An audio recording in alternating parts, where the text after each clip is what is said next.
আসসালামু আলাইকুম সবাইকে জানাই আমার ফেসবুক পেজ এবং ইউটিউব চ্যানেল এগ্রিকালচার ভিডিওতে স্বাগতম।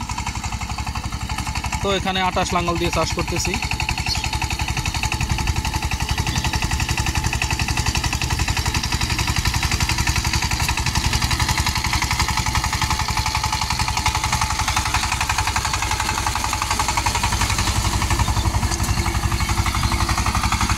লাঙ্গল 25 ঘোড়া।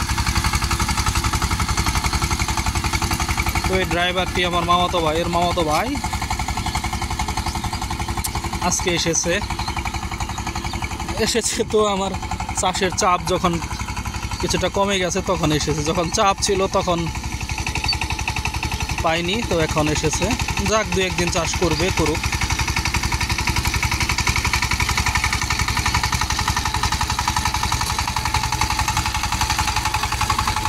ইঞ্জিনটুকু হালকা ধুয়ে দিলাম,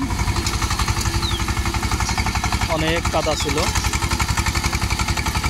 তারপরও এবারে সাইলেন্সারটি ঠিক রাখতে পারিনি, কারণ নিজে সবসময় গাড়িতে না থাকলে ওটা ঠিক থাকে না।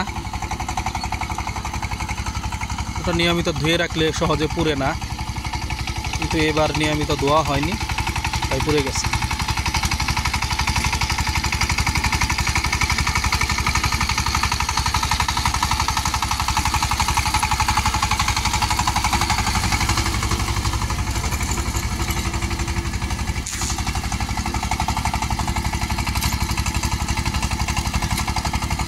মাটি অনেক শুকিয়েছিল, যার কারণে পানি পাওয়ার পর একদম নরম হয়ে গেছে।